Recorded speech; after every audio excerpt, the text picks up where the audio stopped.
चलिए, पिछली क्लास में हम लोग बातचीत कर रहे थे, आपको विधायिका बता रहे थे लेजिस्लेशन। और उस विधायिका को बताते हुए आपको बताया था कि उस विधायिका में तीन चीज़ें होती हैं, लोकसभा, राज्यसभा और राष्ट्रपति।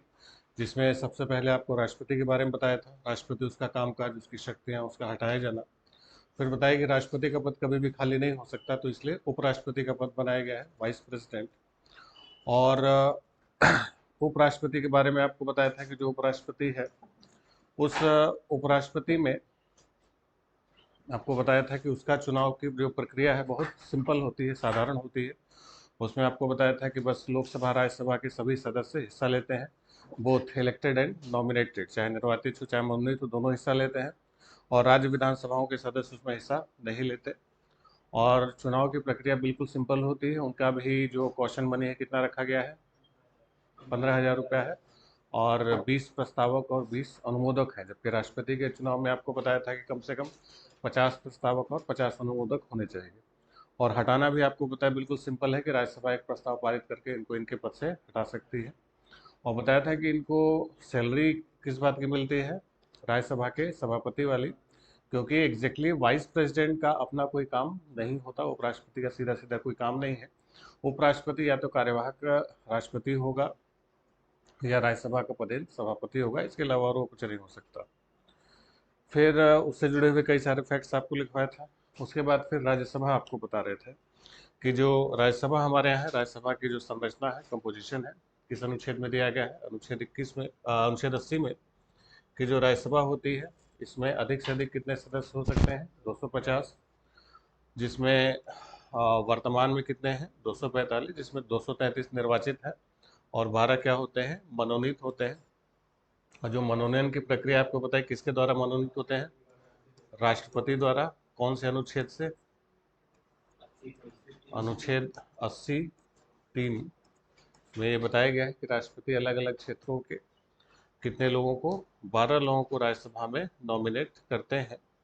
और उसका भी रीज़न आपको बताया था कि उसका जो कारण है कि राज्यसभा को बताया था कि संसद को कानून बनाने का काम दिया गया है। तो कानून बनाने की प्रक्रिया में अलग अलग क्षेत्रों के विशेषज्ञों के एक्सपर्ट्स की ज़रूरत पड़ती है। तो ये लोग अपने क्षेत्रों के एक्सपर्ट होते हैं, लेकिन राजनीति के एक्सपर्ट, चुनावी राजनीति के एक्सपर्ट नहीं होते। इसलिए व्यवस्था दी गई है कि राष्ट्रपति अलग अलग क्षेत्रों के 12 एक्सपर्ट्स को सीधे राज्यसभा में मनोनीत करेंगे, यानी इनको चुनाव नहीं लड़ना है। इनको सीधे सीधे क्या करना है, राष्ट्रपति अपने लेटर हेड पर लिखेंगे कि आपको राज्यसभा में मनोनीत किया जा रहा है, और वो राज्यसभा में पहुंच जाएंगे। इनके लिए चुनाव वाली कोई व्यवस्था नहीं। बाकी 233 का क्या होता है, चुनाव होता है, इलेक्शन होता है। अब ये जो राज्यसभा के होते हैं, जो मनोनीत सदस्य होते हैं, आपको बताया था कि किन किन क्षेत्रों के होते हैं, कला, विज्ञान, साहित्य और समाज सेवा। तो इन चार क्षेत्र के कितने सदस्य होते हैं, 12 सदस्य होते हैं। ठीक। अब राज्यसभा के सदस्यों की योग्यताएं लिख लीजिए, क्वालिफिकेशन, योग्यताएं नियोग्यताएं वही वही सामान्य जो व्यवस्थाएं होती हैं कि भारत का नागरिक हो, पागल दिवालिया ना हो, लाभ के पद पर ना हो, वगैरह वगैरह के अलावा न्यूनतम आयु सीमा लिख लीजिए, मिनिमम एज लिमिट। तो राज्यसभा के सदस्यों के लिए न्यूनतम आयु सीमा कितनी है, 30 वर्ष, 30 ईयर्स। यानी राज्यसभा के सदस्य होने के लिए व्यक्ति को कम से कम कितनी होनी चाहिए, 30 वर्ष की आयु प्राप्त हो चुकी हो। अधिकतम आयु सीमा लिख लीजिए, मैक्सिमम एज लिमिट। तो जो अधिकतम आयु सीमा है, मैक्सिमम एज लिमिट है, इसकी कोई सीमा नहीं है, यानी अधिकतम की कोई सीमा नहीं है। इनका कार्यकाल, इनका जो टेन्योर होता है, टेन्योर कितने वर्ष का होता है, 6 साल का होता है। यानी राज्यसभा का कार्यकाल कितना है, 6 वर्ष का। और टेन्योर के आगे आप ब्रैकेट लगा के लिख लीजिए कि राज्यसभा एक स्थायी सदन है, Rajya Sabha is a permanent house. Rajya Sabha एक कैसा सदन है, स्थायी सदन है। राज्यसभा एक स्थायी सदन है, यह कभी भी भंग नहीं होगी, इट्स नेवर बी डिसॉल्व। यह कभी भी भंग नहीं होगी। इसके एक तिहाई सदस्य यानी 1/3 प्रत्येक दूसरे वर्ष अवकाश ग्रहण कर लेते हैं। एक तिहाई सदस्य प्रत्येक दूसरे वर्ष अवकाश ग्रहण कर लेते हैं और इतने ही नए सदस्य निर्वाचित कर लिए जाते हैं, और इतने ही नए सदस्य क्या हो जाते हैं, निर्वाचित कर लिए जाते हैं। यानी ये एक स्थायी सदन है, ये कभी भी भंग नहीं होती। इसके 1/3 सदस्य हर दूसरे वर्ष क्या होते हैं, निर्वाचित होते हैं। ठीक, तो स्थायी सदन है, स्थायी सदन का मतलब है कि ये कभी भी भंग नहीं होगी, नेवर बी डिसॉल्व।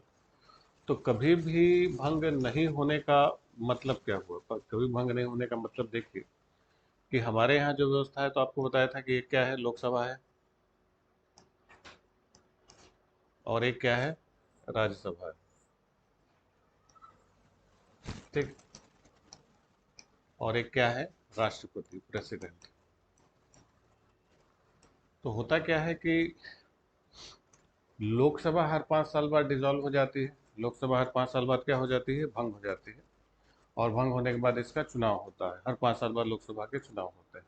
लेकिन राज्यसभा कभी भी भंग नहीं होती। इसके 1/3 सदस्य हर दूसरे वर्ष क्या हो जाते हैं, सेवा मुक्त होंगे, अवकाश ग्रहण करेंगे, और 1/3 नए आएंगे। अब जैसे आपको बताया कि सदस्य संख्या कितनी है, 245 है, 245। अब 245 का 1/3 कितना होगा, बताइए? 245 का 1/3 कितना होगा? 245 को 1/3 कितना होगा? लगभग 82 मान लेते हैं। ठीक, यानी इसका 1/3 कितना हुआ एक बार में, 82। ठीक, तो 1/3 सदस्य यानी 82 सदस्य हर दूसरे साल हटेंगे और 1/3 सदस्य आएंगे। जैसे मान लेते हैं कि हम 2016 से काउंट करते हैं, इसका जो चुनाव हुआ होगा 2016 में। ठीक, फिर 2 साल बाद 2018, फिर 2 साल बाद 2020, फिर 2022, फिर 2024।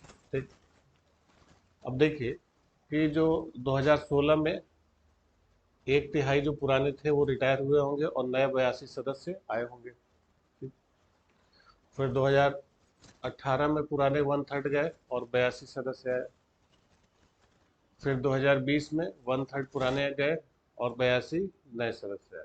ठीक, अब जो 2016 में चुने गए थे कितने, ये 82, ये कब हटेंगे? ये हटेंगे 2022 में। समझ गए? तो ये हट गए 2022 में, फिर 82 नए सदस्य है। 2018 वाले कब हटेंगे? 18 वाले जाएंगे 24 में, तो फिर कितने सदस्य आए, 82। अब 20 वाले कब जाएंगे? 2026 में ये रिटायर हो जाएंगे और नए 82 आ जाएंगे। यानी 6 साल में पूरा क्या हो गया, चेंज हो गया। अब ये जो 22 में आए थे ये कब जाएंगे? 24 वाले 30 में, 26 वाले 32। समझ गए? तो वही 1/3 आते हैं, 1/3 जाते हैं, 1/3 आते हैं, 1/3 आते हैं, और 6 साल में पूरा चेंज हो जाता है। 6 साल में पूरी राज्यसभा क्या हो जाएगी, चेंज हो जाएगी। कि ये वाले 22 में जाएंगे, ये वाले 24 में जाएंगे, ये वाले 26 में जाएंगे। समझ गए? यानी राज्यसभा कभी भी भंग नहीं होती। इसके 1/3 सदस्य आते हैं और 1/3 सदस्य जाते हैं। अब ऐसा इसलिए किया गया है कि जैसे लोकसभा हर 5 साल बाद डिसॉल्व हो जाती है, मान लीजिए लोकसभा भंग हो गई, उसी समय पाकिस्तान ने आक्रमण कर दिया, चीन के हमले का संकट आया, और कोई भी सदन, कई बार राजनीतिक परिस्थितियां ऐसी बनती हैं, मान लीजिए उस समय राज्यसभा भी अस्तित्व में न रहे, तो समस्या हो सकती है। तो इसलिए राज्यसभा को हर परिस्थिति के लिए बिल्कुल अवेयर रखा जाता है, बिल्कुल रेडी रहती है कि कभी भंग होगी नहीं किसी भी हाल में। लोकसभा जैसे भी भंग हो जाएगी, फिर नए सिरे से चुनाव होगा, सारे नए आएंगे, ये कभी नहीं भंग होगी। तो अगर लोकसभा अस्तित्व में नहीं है, कोई नीतिगत निर्णय लेना है, तो सारे फैसले फिर कौन लेगी, राज्यसभा। तो इसीलिए इसको एक सदन को हमेशा क्या रखा गया है, परमानेंट रखा गया है, कि ये कभी भी भंग ना हो। कि इनकेस लोकसभा भंग चल रही है तो उस समय अगर कोई समस्या है, गंभीर संकट आए, तो उस समय नीतिगत निर्णय लेने के लिए, फैसला लेने के लिए कौन बैठा रहेगा, राज्यसभा, ताकि कोई भी देश को संकट का सामना न करना पड़े। इसीलिए बाइकैमरल सिस्टम, द्विसदनीय व्यवस्था बनाई गई है। ठीक है, ताकि एक अगर भंग भी हो जाए और भंग के समय चुनाव चला, उसी समय कोई भयंकर संकट आ गया तो उससे निपटने के लिए एक व्यवस्था बना दी गई। ठीक, समझ गए? तो ये स्थायी होती है, 1/3 सदस्य हर दूसरे साल क्या हो जाते हैं, सेवा मुक्त हो जाते हैं। अब इनका जो चुनाव होगा, इनका जो इलेक्शन होगा, जब इनका चुनाव कैसे होगा, क्या हो गया?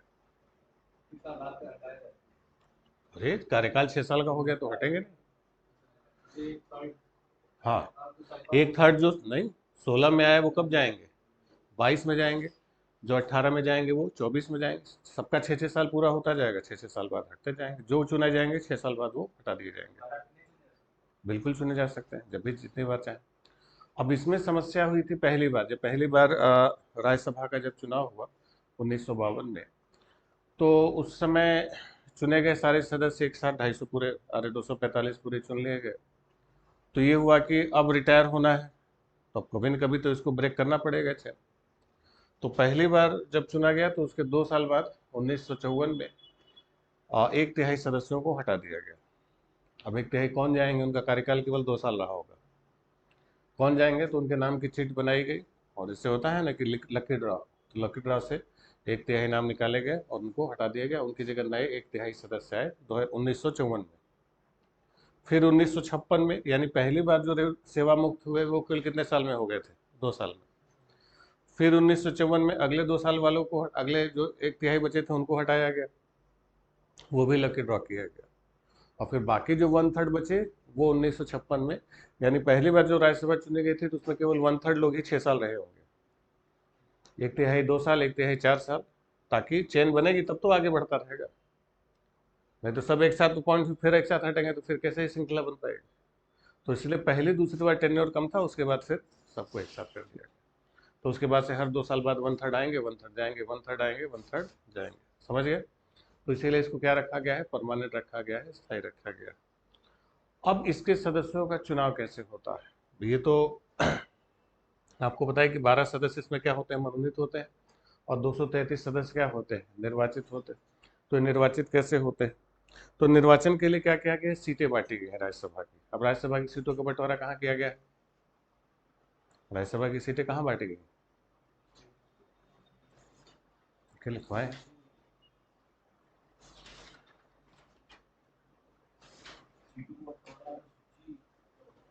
कहाँ किया गया?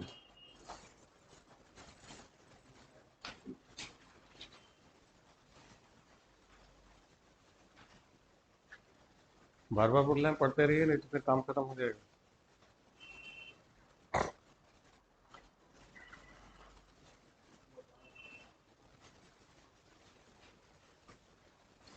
पूरी लिस्ट बनवाए थे, लंबी चौड़ी, लोकसभा, राज्यसभा, विधानसभा, सबकी सूची तैयार करवाए थे, कौन कहाँ पर है, कितने सदस्य हैं।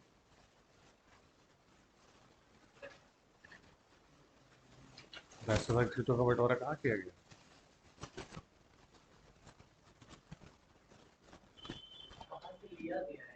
कहाँ किया गया है?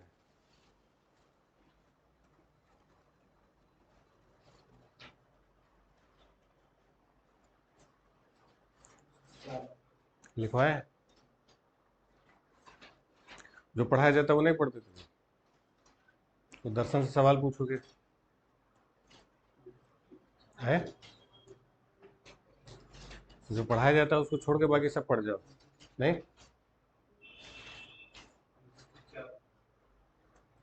तो पढ़ाया किस लिए जाता है, लिखवाया भी जाता है। उलूल जुलूल पता नहीं कहाँ कहाँ से सवाल उठा के लेके आओ।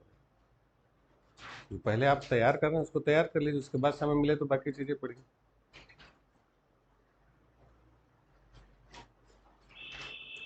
अभी मिला नहीं, बड़ी गंभीर समस्या है, मोटा मोटा लिखवाए होंगे, पूरी लिस्ट तैयार करवाए पन्ना भर के। तो लिखवाया किस लिए गया था, है? बार बार बोल रहे हैं कि चीजें बहुत ज्यादा है, नहीं पढ़े तो फिर गंभीर संकट होगा। ऐसे बिल्कुल बेस्ट चीजें।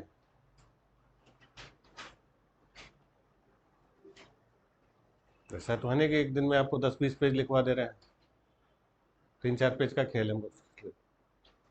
अब इतना तो पढ़ना चाहिए एक दिन में। चलिए, तो राज्यसभा की सीटें कहाँ बांटी गई? अनुसूची 4 में बांटी गई हैं और इसमें आपको उस दिन बहुत विस्तार से समझाया था कि सीटों का बंटवारा जनसंख्या के आधार पर किया गया है। जनरली ऐसा होना नहीं चाहिए था, लेकिन इसमें जनसंख्या के आधार पर सीटें बांटी गई हैं। तो जब जनसंख्या के आधार पर सीटें बांटी गई हैं तो ये जो डिस्ट्रीब्यूशन है इसमें जो प्रोविजन रखा गया है ये राज्यों से लिए जाते हैं। अब राज्यों का राज्यसभा का मतलब ये है, इसको इंग्लिश बोलते हैं काउंसिल ऑफ स्टेट्स। मतलब ये कहाँ से लिए जाते हैं? राज्यों से लिए जाते हैं।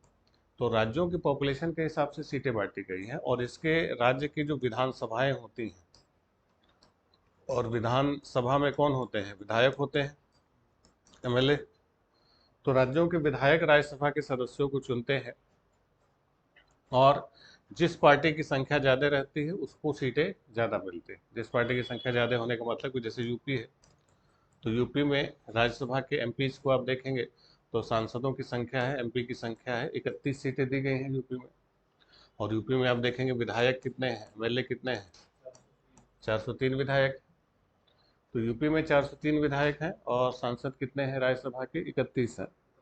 तो अब इन 403 विधायकों को 31 सांसदों को चुनना होता है। तो होता क्या है कि जो बड़े राज्य होते हैं जहाँ पर सीटें ज़्यादा है तो वहाँ पर 1/3 वाला फार्मूला लगा देते हैं। अब जहाँ 2 सीटें, 4 सीटें, 5 सीटें तो एक बार में हो जाता है। जहाँ 31 सीट है तो यहाँ पर क्या होगा? एक बार 10, एक बार 10 और एक बार 11 का चुनाव होगा। अब 2-2 साल पर होता रहेगा। एक बार में कितने सदस्य चुनेंगे? 10, 10 और 11, 31 हो जाएंगे 6 साल में पूरे। हर दूसरे साल यूपी में चुनाव होगा। अब जैसे मान लीजिए कि इस बार 10 सीटों का चुनाव होना था और कितने विधायक थे?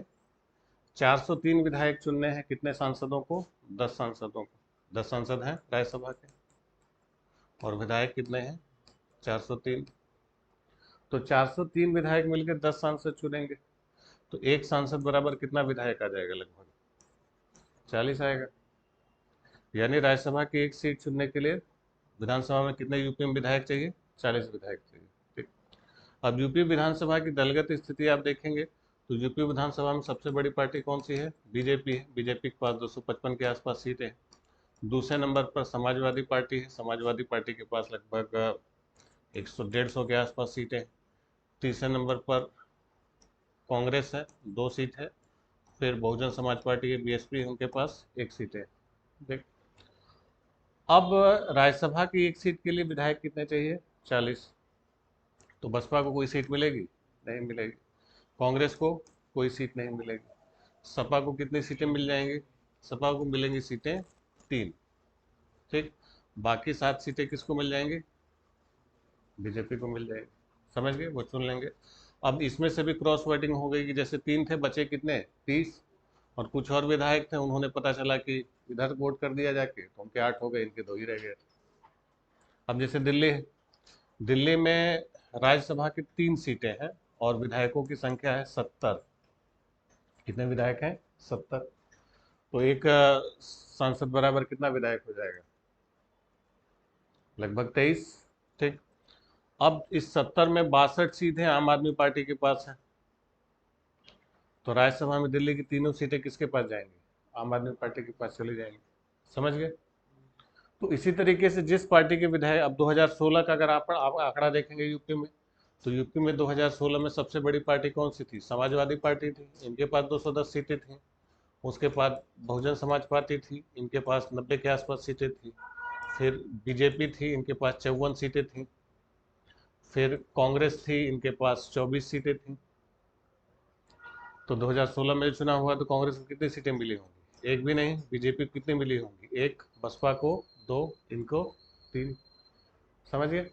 तो जितने विधायकों की संख्या होती उसी के हिसाब से राज्यसभा की सीटों का कोटा बनता है। आपने सुना होगा कि जया बच्चन को सपा कोटे से राज्यसभा भेजा गया, या मनमोहन सिंह असम से कांग्रेस कोटे से राज्यसभा भेजे गए। तो इसमें जिस पार्टी के जितने विधायक होते हैं राज्यों में, उन्हीं विधायकों की संख्या के हिसाब से उनका क्या बन जाता है? पार्टियों का कोटा बन जाता है। तो उतने सीटें फिक्स होती है, वो जिसको मर्जी उसको भेज दें। ठीक। तो यही कोटा सिस्टम चलता है। समझ गए? अब यहाँ पर क्या होता है कि इसीलिए इसका नाम क्या है? Council of states. राज्यसभा इसीलिए कही जाती है क्योंकि इसमें चलती किसकी है? राज्यों की। जैसे यूपी में सपा बसपा टाइप की पार्टियां हैं। बिहार में आप जाएंगे तो जनता दल यूनाइटेड है, राष्ट्रीय जनता दल सबसे बड़ी पार्टी है।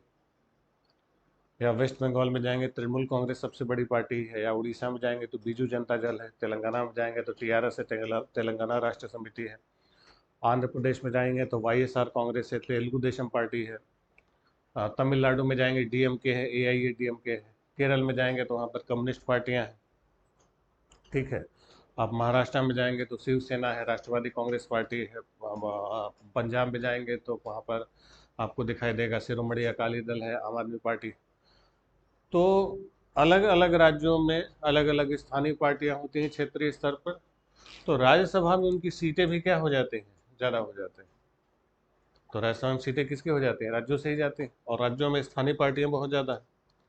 तो इसलिए होता क्या है कि जैसे बताया कि कोई भी जब बिल पास करना होता है केंद्र सरकार को, लोकसभा पास करती है, लोकसभा से कहाँ भेजा जाता है, राज्यसभा में भेजा जाता है, और राज्यसभा से पास होने के बाद कहाँ जाएगा, राष्ट्रपति के पास, ठीक। तो होता क्या है कि लोकसभा में तो सरकार की मेजोरिटी होती है, लोकसभा पास कर देगी, राज्यसभा इनको अटका देगी। तो जनरली आपको बताया कि केंद्र के पास शक्तियां ज़्यादा हैं, राज्यों की शक्तियां कम हैं। जैसे बताया ना, चाहे राष्ट्रपति शासन हो, हर मामले में केंद्र के पास पावर ज़्यादा है, लेकिन यहाँ पर राज्यों को शक्तियां दे दी गई, क्योंकि हर एक राज्य के कुछ ना कुछ होंगे जरूर राज्यसभा वाले। तो इसमें मेजोरिटी में कौन आ जाते हैं, राज्य वाले आते हैं। तो केंद्र अगर कोई ऐसा कानून बनाए जो राज्यों के हितों के खिलाफ हो या राज्यों की शक्तियों को कम करती हो, तो उसको कौन रोक देगी, राज्यसभा। कहा जाता है कि राज्यसभा एक तरीके से लोकसभा की निरंकुशता पर अंकुश लगाती है, लोकसभा पर लगाम कसती है कि लोकसभा जो भी गड़बड़ी करती है या अगर कुछ राज्यों के हित में नहीं जा रहा है तो उसको रोक सकती है, क्योंकि जब यहाँ से पास होगा तभी राष्ट्रपति के पास मामला जाएगा। तो इसमें सरकारें अगर कहीं जाके फंसती हैं व्यवस्था में केंद्र में, तो राज्यसभा में ही फंसती है, क्योंकि राज्यसभा में लोकल पार्टी राज्यों की मेजोरिटी होती है और वो फिर विरोध करेंगे उसका, ठीक है।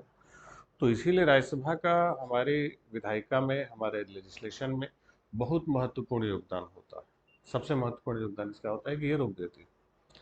तो इसमें राज्यों की भूमिका बहुत ज़्यादा होती है, और इसीलिए स्थानीय दल जो होते हैं, लोकल पार्टीज होती हैं, इनकी भूमिका हमारे यहाँ बहुत ज़्यादा बढ़ जाती है, क्योंकि स्थानीय मुद्दों को भी इन्हें उठाना होता है। अब जैसे राष्ट्रीय पार्टियां, राष्ट्रीय दल है, जैसे भारत की राजनीति आप देखेंगे, यूपी की या बनारस की राजनीति आप देखेंगे, तो यहाँ पर स्वतंत्रता के बाद से शुरू से ही कांग्रेस का शासन रहा। फिर 1989-90 के बाद फिर बीजेपी वाले आ गए, तो सारे सांसद बीजेपी के रहे या कांग्रेस के रहे।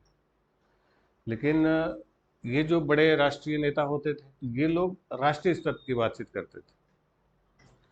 जैसे रामनगर में लाल बहादुर शास्त्री का जन्म हुआ था, लाल बहादुर शास्त्री रामनगर के थे।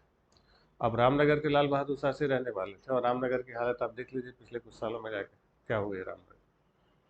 वहीं आप सैफई जाके देखिए, जहाँ पर मुलायम सिंह यादव पैदा हुए, पूरा काया पलट कर दिया। सैफई में क्या नहीं बनवा दिया उन लोगों ने। या मायावती के जहाँ जहाँ व्यवस्थाएं हैं, जाके देखिए कितनी शानदार शानदार मूर्तियां बनवाई, कितने बड़ी बढ़िया व्यवस्था बनवाई इन लोगों ने। तो जहाँ लोकल पार्टियां रही, इन्होंने स्थानीय स्तर पर काम किया। अब जवाहरलाल नेहरू सोचिए, 17 साल तक फूलपुर से सांसद थे, फूलपुर इलाहाबाद में, वो अभी तक कबाड़ा पड़ा हुआ है। रायबरेली के सांसद सबसे ज्यादा समय तक भारत में प्रधानमंत्री रहे, इंदिरा गांधी, राजीव गांधी। अमेठी से सोनिया गांधी, राहुल गांधी रहे, जाके देखिए हालत उसको क्या है, कुछ नहीं। तो ये राष्ट्रीय स्तर के नेता राष्ट्रीय राजनीति करते हैं। तो ये लोग क्षेत्रीय हितों की बात ही नहीं करते थे। इनको लगता था कि जवाहरलाल नेहरू कहना था पहले देश का विकास होगा, हमारे क्षेत्र का तो विकास हम बाद में करेंगे। शास्त्री जी प्रधानमंत्री थे, बोले क्यों हम रामनगर का केवल विकास करें, हमें तो पूरा देश चाहिए। तो इन लोग को आईना दिखाया किसने, लालू यादव जैसे लोगों ने या मुलायम सिंह यादव जैसे लोगों ने। बनाया कुछ तो बनाया, कहीं तो बनाया। आप लखनऊ में जाएंगे, जो मायावती का जो पार्क बना हुआ है अम्बेडकर वाला बड़ा वाला, जाके देखें, बेहतरीन बनवा दिया। नोएडा में देखिए बुद्धा गार्डन जाके बना हुआ है, तो भयंकर बना हुआ, फिल्मों की शूटिंग होती है वहाँ।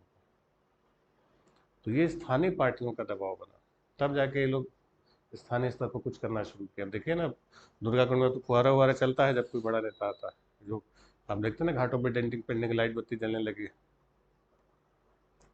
ये दबाव है स्थानीय पार्टियों का। नहीं तो दो ही पार्टियां रहेंगी तो समझौता आ जाएगा, 5 साल हम राज करें, 5 साल तुम राज करो, खत्म कहानी। 5 साल हम खाएं, 5 साल तुम खाओ। तो अगर ये दोनों नहीं काम करेंगे तो खाएगा कौन, तीसरा वाला। सपा बसपा घुस जाएंगे उसमें, और ऐसा हुआ भी कई बार। तो ये जो लाइट बत्ती चमक रही है, जो फुहारे से पानी निकल रहा है घाट पर, जो है कि लाइटिंग वाइटिंग चल रही है, ये क्यों चल रही है? स्थानीय पार्टियों का दबाव, नहीं तो ये लोग नीचे आते ही नहीं। तो इन लोगों को नीचे लाने में इन छोटे छोटे दलों का बहुत योगदान होता है। स्थानीय मुद्दे भी तो जरूरी है, ठीक है, देश का विकास कीजिए, स्थानीय विकास भी तो जरूरी है, समझ गए? तो इसीलिए इनको ग्राउंड लेवल पर आना, मैं तो इसको ग्राउंड लेवल पर आने वाले नेता थे। खैर, तो समझ में आया राज्यसभा की जो भूमिका होती है इसमें बहुत ज़्यादा महत्वपूर्ण हो जाती है। किस मामले में? केंद्र को एक तानाशाही को रोकने के मामले में। ठीक है, अब देखिए, लिख लीजिए कि राज्यसभा के सदस्यों का चुनाव, राज्यसभा के सदस्यों का चुनाव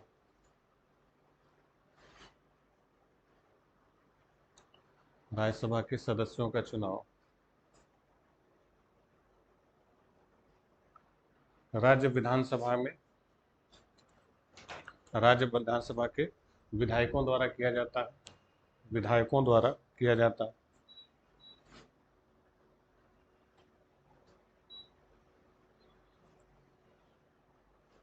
विधायकों द्वारा किया जाता है।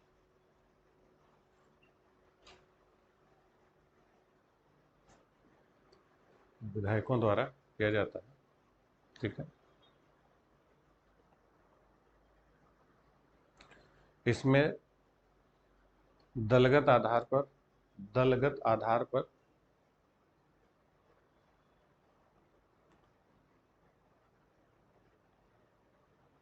राजनीतिक दलों का कोटा निर्धारित होता है। राजनीतिक दलों का कोटा निर्धारित होता है। ठीक है, तो जिसको जितना कोटा मिला उतने राज्यसभा की सीटें उनको मिल जाएंगे, वो चाहे जिसको चुन के भेज दें। ये पार्टियों के ऊपर आ जाता है। तो यहाँ पर पार्टियां अपने हिसाब से चुनती हैं राज्यसभा के सदस्यों को, समझ गए? तो कोटा सिस्टम से चुने जाते हैं कहाँ के सदस्य? राज्यसभा के सदस्य चुने जाते हैं।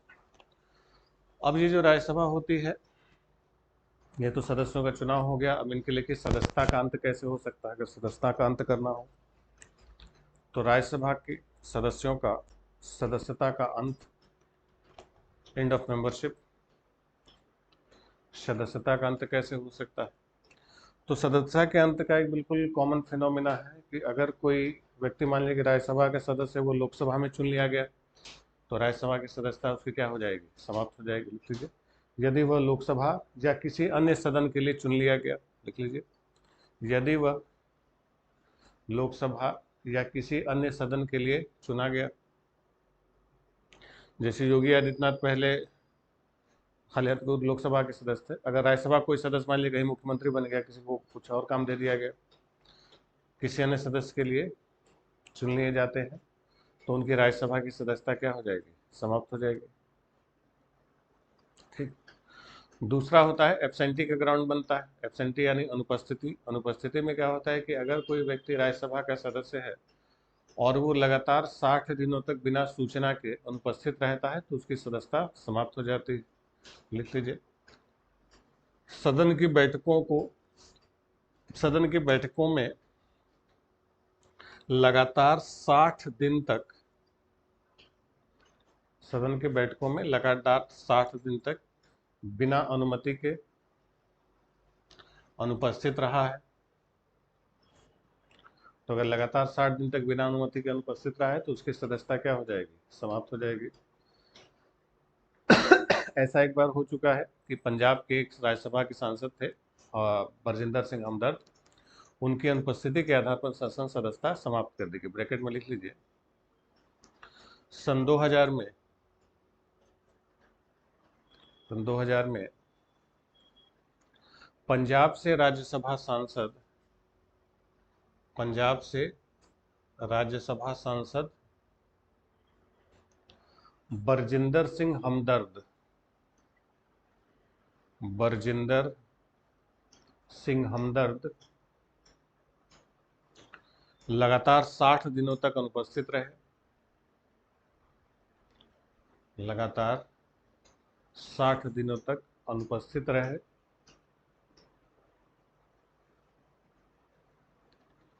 जिससे उनकी संसद सदस्यता समाप्त कर दी गई।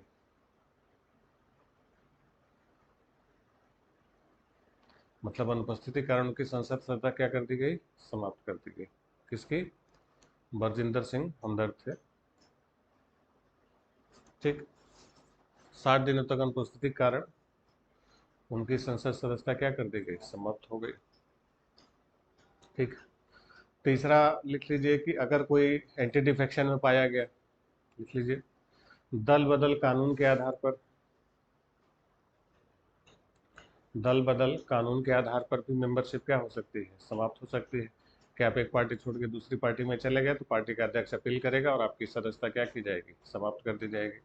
तो दल बदल कानून के आधार पर भी संसद सदस्यता क्या हो सकती है, समाप्त हो सकती है। ठीक, और तीसरा है कि वो खुद से भी रिजाइन कर सकते हैं। तीसरा, अगला लिखिए, चौथा, खुद से त्यागपत्र देके सदस्यता छोड़ सकते हैं। कोई व्यक्ति खुद चाहे कि हम संसद सदस्य नहीं रहना चाहते, उन्होंने रिजाइन कर दिया और उनकी सदस्यता क्या हो गई, समाप्त हो गई।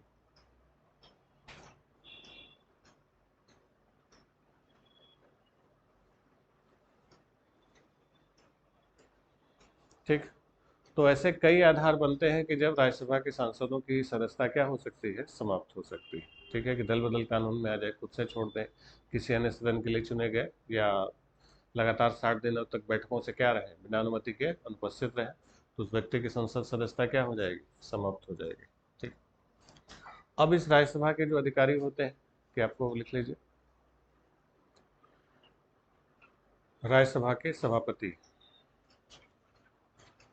अब राज्यसभा के सभापति कौन होंगे, ये आपको कल ही बताया था कि राज्यसभा के सभापति कौन होते हैं, उपराष्ट्रपति। लिख लीजिए, उपराष्ट्रपति राज्यसभा के पदेन सभापति होते हैं। Vice president is the ex officio chairman of Rajya Sabha. उपराष्ट्रपति राज्यसभा के पदेन सभापति होते हैं। उपराष्ट्रपति राज्यसभा के पदेन सभापति होते हैं। तो राज्यसभा का पदेन सभापति कौन होता है, उपराष्ट्रपति होता है। ठीक, ये आपको कल ही बताया था। अब देखिए, राज्यसभा का सभापति कौन होता है, उपराष्ट्रपति। अब राज्यसभा क्या करती है कि अपने ही सदस्यों में से एक उपसभापति का चुनाव करती है। लिखिए, राज्यसभा का उपसभापति, वाइस चेयरमैन ऑफ राज्यसभा या डिप्टी चेयरमैन ऑफ राज्यसभा। तो राज्यसभा का उपसभापति कौन होगा, लिखिए, राज्यसभा के सभापति की अनुपस्थिति में, while the office of chairman is vacant or during any period when the vice president is acting as or discharging of functions of president, the duties of office shall be performed by the deputy chairman।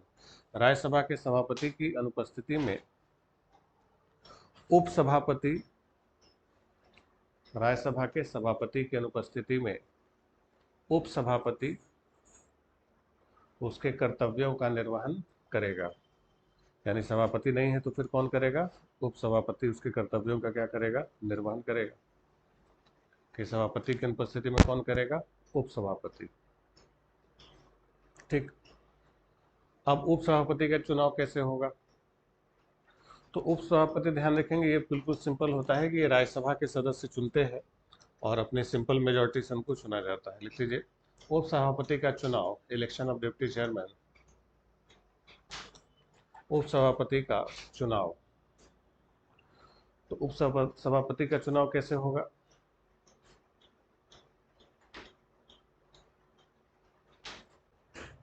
चलिए, तो चुना कैसे जाएगा, राज्यसभा के सभी सदस्यों के साधारण बहुमत से, यानी कि जो मेंबर्स हैं कितने, 245 हैं, उनकी सिंपल मेजोरिटी यानी 50% प्लस 1 लोग चुन लेंगे उनको।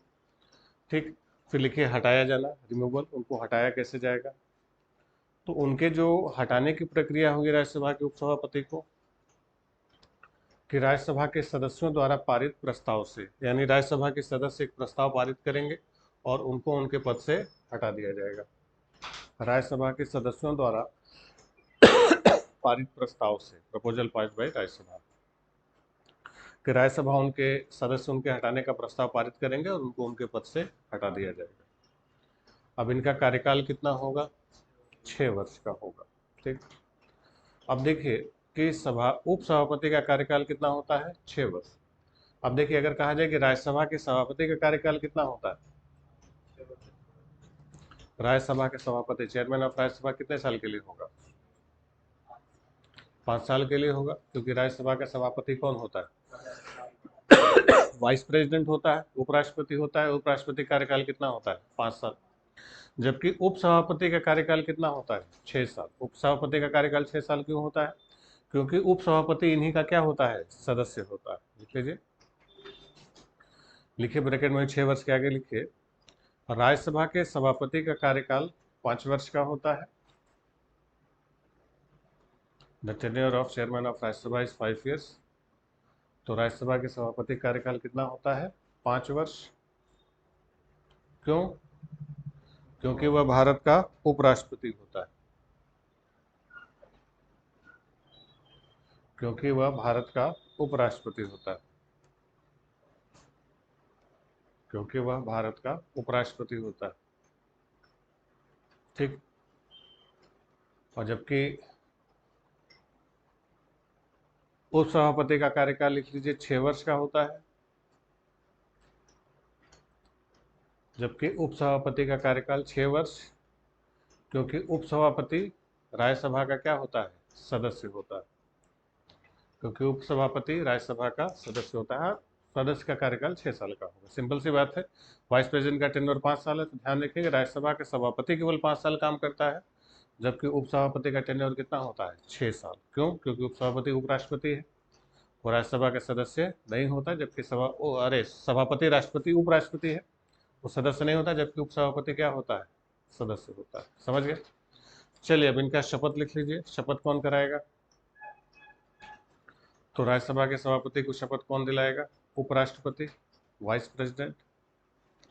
ये त्यागपत्र किसको देंगे? रिजाइन किसको देंगे? तो त्यागपत्र भी किसको देंगे? उपराष्ट्रपति को ही देंगे। ठीक। तो इनका शपथ और त्यागपत्र दोनों किसके द्वारा होता है? वाइस प्रेसिडेंट के द्वारा होता है, उपराष्ट्रपति के द्वारा होता है। ठीक।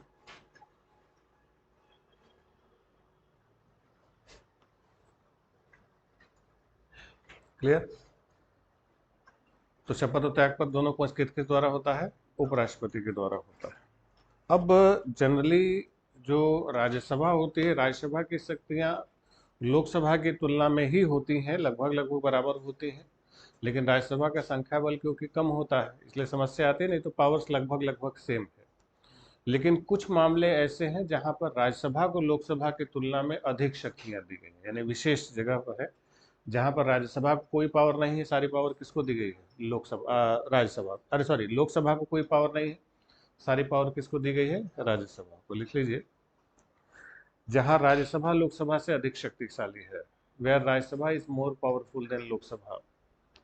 जहां राज्यसभा लोकसभा से अधिक शक्तिशाली है। तो कई स्थान हैं ऐसे हमारी व्यवस्था में, हमारे संविधान में, जहां पर राज्यसभा को शक्तियां अधिक हैं, लोकसभा को शक्तियां कम है। जहां राज्यसभा लोकसभा से अधिक शक्तिशाली है। अब ऐसी कौन सी जगह है कि जहां पर लोकसभा कमजोर पड़ जाती है, राज्यसभा भारी पड़ती है? तो इसको आर्टिकल वाइज देखेंगे। सबसे पहले लिखिए अनुच्छेद 312, आर्टिकल 312, अनुच्छेद 312। तो अनुच्छेद 312 में क्या लिखा हुआ है? All India services, Akhil Bharatiya सेवाएं। तो ऑल इंडिया सर्विसेज के बारे में प्रोविजन कहां पर किया गया है? 312 में किया गया है।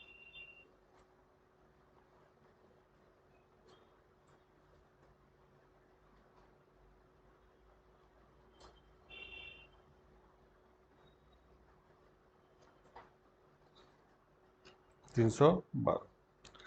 तो जो अखिल भारतीय सेवाएं हैं, तो किसी भी अखिल भारतीय सेवा का सृजन करना हो, चाहे उसको समाप्त करना हो, ये केवल और केवल कौन कर सकता है?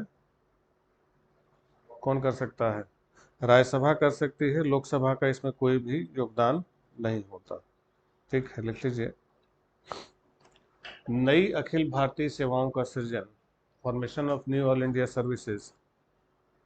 नई अखिल भारतीय सेवाओं का सृजन, formation of knew all India services, केवल राज्यसभा द्वारा,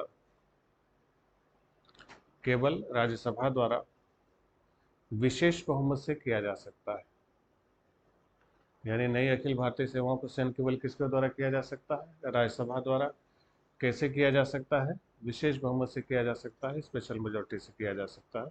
यानी राज्यसभा केवल विशेष बहुमत से पारित करेगी तो नई अखिल भारतीय सेवा का सृजन होगा या पुरानी में कोई बदलाव हो गया। अखिल भारतीय सेवाएं लिखे वर्तमान में 3 है। At present there are 3 all India services. वर्तमान में 3 अखिल भारतीय सेवाएं हैं। यानी अभी अखिल भारतीय सेवाएं कितनी हैं? 3 है। पहला लिखिए आईएएस, इंडियन एडमिनिस्ट्रेटिव सर्विसेज, भारतीय प्रशासनिक सेवा। आईएएस, भारतीय प्रशासनिक सेवा। दूसरा है आईपीएस, भारतीय पुलिस सेवा, इंडियन पुलिस सर्विसेज। और तीसरा है आईएफएस, भारतीय वन सेवा, इंडियन फॉरेस्ट सर्विसेज।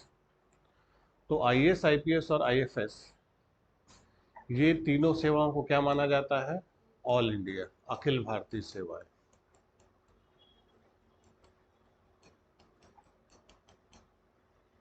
ठीक, तो ये तीनों क्या मानी जाती हैं? ऑल इंडिया सर्विसेज मानी जाती हैं, अखिल भारतीय सेवाएं।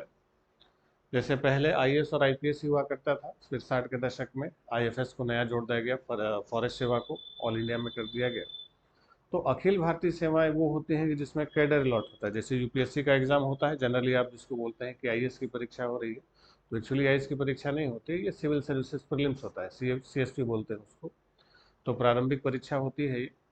तो उसमें जो सिविल सर्विसेज के जो एग्ज़ाम होते हैं, तो उसमें 22-23 सेवाएं हैं, बहुत सारी सेवाएं हैं जिसमें परीक्षार्थी सफल होते हैं। तो उस 22-23 सेवाओं में केवल 3 सेवाएं हैं जिनको ऑल इंडिया माना गया, जिसमें कैडर अलॉट होता है। बोलते हैं ना, फला कैडर के आईएएस है, फला कैडर के आईपीएस है, वो कोई स्टेट कैडर मिल जाता है। जनरली आप देखेंगे जैसे विदेश सेवा है, उसमें कोई कैडर नहीं मिलता, या कोई फाइनेंस सर्विसेज है, रेलवे है, तो उसमें कोई कैडर नहीं मिलता। तो जो कैडर वाले होते हैं वही क्या माने जाते हैं? ऑल इंडिया सर्विसेज माने जाते हैं। ठीक, तो उसको देश भर में कहीं भी किसी भी स्टेट का कोई कैडर अलॉट कर दिया जाता है। तो अखिल भारतीय सेवाएं कितनी है? 3 है। पहले 2 थी, 60 के दशक में आईएफएस को राज्यसभा ने जोड़ा। तो कोई नई अखिल भारतीय सेवा बनानी है या पुराने को हटाना है या उसमें कोई चेंज करना है, ये केवल और केवल कौन कर सकती है? राज्यसभा। लोकसभा भी इसकी कोई भूमिका नहीं होती। ठीक, अगला अनुच्छेद लिखिए 249 249।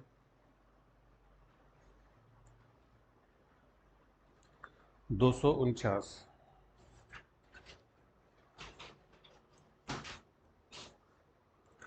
तो जो अनुच्छेद 249 है आर्टिकल 249 में क्या कहा गया?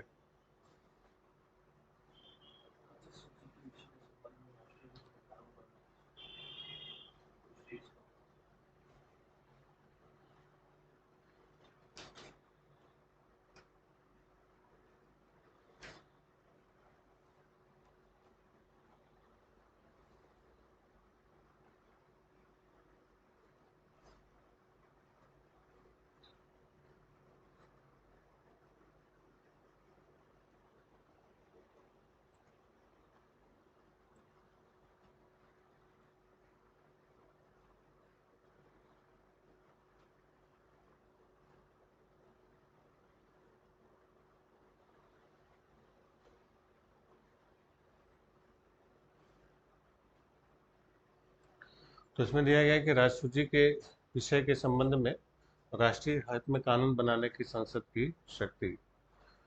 तो होता क्या है कि जैसे आपको बताया था कि जो स्टेट लिस्ट होता है, राज्य सूची होता है, 7 शेड्यूल आपको पढ़ाया था, तो उसमें 66 विषय दिए गए हैं। तो उन 66 विषयों पर कानून केवल कौन बना सकते हैं? राज्य बना सकते हैं, स्टेट बना सकते हैं, ऐसी व्यवस्था दी गई।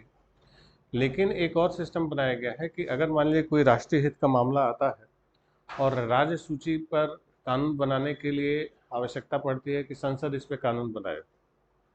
यानी कोई ऐसा संकट आता है, मान लीजिए यूपी की कानून व्यवस्था खराब हो गई, अब संसद को लगता है कि यूपी की कानून व्यवस्था पर संसद को कानून बनाना चाहिए, क्योंकि लॉ एंड ऑर्डर स्टेट का मुद्दा होता है। ठीक, तो इसके लिए क्या होगा कि इसके लिए राज्यसभा, इसके लिए संसद अपने से नहीं ले सकती है काम।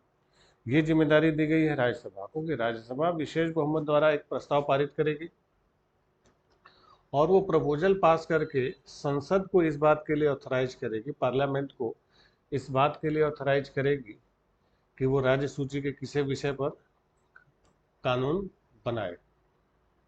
यानी स्टेट लिस्ट के सब्जेक्ट पर कानून बनाने के लिए पार्लियामेंट को कौन ऑथराइज कर सकता है? राज्यसभा। लोकसभा की इसमें कोई भूमिका नहीं होती। ठीक है, यानी लोकसभा इसमें कुछ भी नहीं करेगी, केवल कौन करती है? राज्यसभा। ठीक, आपके मुद्दा ऐसा इसलिए किया जाता है कि राज्यसभा में, अभी थोड़ी देर पहले आपको बताया कि किसकी मेजोरिटी होती है, राज्यों की मेजोरिटी होती है, राज्यों का बहुमत होता है। तो अगर मान लीजिए कुछ ऐसा संकट आए तो राज्य कह सकते हैं ऐसा। राज्यसभा अगर कह रही है तो मतलब क्या है, मामला ठीक है, क्योंकि राज्यसभा में कौन है? राज्य वाले ही है, तो राज्य वाले अपना हाथ पर काट के तो देंगे नहीं कि अब हमारे सारे अधिकार लोकसभा को दे दिए जाए। तो राज्यसभा अगर दे रही है मतलब कोई जेन्युइन इश्यू होगा, कोई फालतू का मुद्दा नहीं होगा।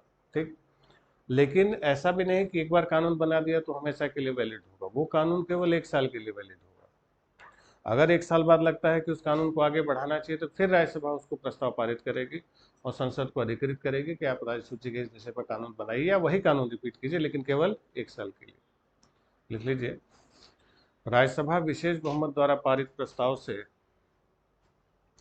राज्यसभा विशेष बहुमत द्वारा पारित प्रस्ताव से राज्य सूची के किसी विषय पर कानून बनाने के लिए, राज्य सूची के किसी विषय पर कानून बनाने के लिए राज्यसभा विशेष बहुमत द्वारा पारित प्रस्ताव से राज्य सूची के किसी विषय पर कानून बनाने के लिए, राज्य सूची के किसी विषय पर कानून बनाने के लिए संसद को अधिकृत कर सकती है, संसद को अधिकृत कर सकती है,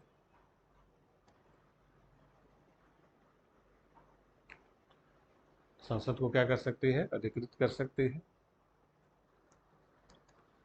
लेकिन ऐसा कानून, लेकिन वह कानून केवल 1 वर्ष के लिए मान्य होगा। That law shall valid for 1 year only. वह कानून केवल कितने वर्ष के लिए मान्य होगा? 1 वर्ष के लिए। 1 वर्ष के लिए वैध होगा, लेकिन वह कानून केवल कितने साल के लिए वैध होगा? 1 वर्ष के लिए। 1 साल के बाद अगर फिर लगता है तो फिर 1 साल के लिए प्रस्ताव पारित करेंगे। ठीक है, तो ये जो व्यवस्था दी गई है वो इसीलिए दी गई। क्लियर हो गया? चलिए, समझ गए? यानी ये पावर केवल किसके पास है? राज्यसभा के पास। अगर लोकसभा को दे दी जाए तो लोकसभा राज्य सूची का सारा विषय अपने पास रख लेगा, राज्यों को कुछ देगा ही नहीं। राज्यसभा दे रहा है यानी कुछ सही मुद्दा होगा तभी देगा, क्योंकि राज्यसभा में कौन है? राज्य ही तो है। तो इसीलिए पावर राज्यसभा को दी गई है, लोकसभा को नहीं दी गई। ठीक, फिर तीसरा लिखिए, उपराष्ट्रपति को हटाया जाना, रिमूवल ऑफ वाइस प्रेसिडेंट। उपराष्ट्रपति को हटाया जाना, रिमूवल ऑफ वाइस प्रेसिडेंट। तो उपराष्ट्रपति को जो हटाया जाना है केवल और केवल किसके द्वारा होता है? केवल राज्यसभा द्वारा। उपराष्ट्रपति को हटाने में लोकसभा की कोई भूमिका नहीं है, तो उपराष्ट्रपति को केवल कौन हटा सकती है? राज्यसभा। तो उपराष्ट्रपति का हटाया जाना केवल राज्यसभा द्वारा। ठीक है, लोकसभा की इसमें कोई भूमिका नहीं है। क्लियर? तो ये तीनों मामले हैं कौन कौन से? 312, 312 में क्या था? All India services, Akhil Bharatiya सेवाएं। 249, 249 में क्या था? राज्य सूची के विषय पर कानून बनाने के लिए संसद को अधिकृत करना। और तीसरा आपको बताया कि उपराष्ट्रपति को हटाया जाना। ये तीनों शक्तियां केवल और केवल किसके पास होती हैं? राज्यसभा के पास होती है, लोकसभा की इसमें कोई भूमिका नहीं होती। समझ गए? अब ये जो राज्यसभा है, पहली bar council of state Rajya Sabha का गठन कब हुआ था? लिख लीजिए, 3 अप्रैल 1952। 3 अप्रैल 1952 council of state, council of state पहली बार राज्यसभा का गठन हुआ। और इसे क्या कहते हैं? अपर हाउस, यानी उच्च सदन कहते हैं। तो पहली बार राज्यसभा का गठन कब हुआ? 3 अप्रैल 1952। और इसी को क्या बोलते हैं? अपर हाउस, यानी उच्च सदन कहते हैं। ठीक, फिर लिखिए 13 मई 1952। 13 मई 1952 राज्यसभा की पहली बैठक, फर्स्ट सिटिंग ऑफ राज्यसभा। तो राज्यसभा की पहली बैठक कब हुई थी? 13 मई 1952, तब से कंटिन्यू है। 13 मई 1952 राज्यसभा की पहली बैठक। फिर लिखिए 23 अगस्त 1954। 23 अगस्त 1954 इस काउंसिल ऑफ स्टेट का नाम बदल के क्या कर दिया गया? राज्यसभा कर दिया गया। पहले काउंसिल ऑफ स्टेट था, राज्यों की परिषद इसको कहा जाता था, तो उस राज्यों की परिषद या काउंसिल ऑफ स्टेट का नाम बदल के क्या कर दिया गया? राज्यसभा कर दिया गया। हिंदी में, इंग्लिश में अभी भी काउंसिल ऑफ स्टेट कहते हैं, हिंदी में उसको राज्यों की परिषद कहा जाता था, अब उसका नाम क्या हो गया? राज्यसभा हो गया। कब से हो गया? 23 अगस्त 1954। समझ गए? तो ये तो थी आपकी क्या? Rajya Sabha, council of states. तो आपको बताया था कि विधायिका में हम लोग तीन चीज़ें देखते हैं, लोकसभा, राज्यसभा और राष्ट्रपति। तो आपको राष्ट्रपति के बारे में बता दिया, उपराष्ट्रपति के बारे में बता दिया, राज्यसभा के बारे में बता दिया। अब क्या आएगा? लोकसभा। तो अगली हेडिंग बना लीजिए, लोकसभा। लोकसभा और लिखिए अनुच्छेद 81, आर्टिकल 81। अनुच्छेद 81, आर्टिकल 81। अब अनुच्छेद 81 में क्या कहा गया, लिखिए। आर्टिकल 81,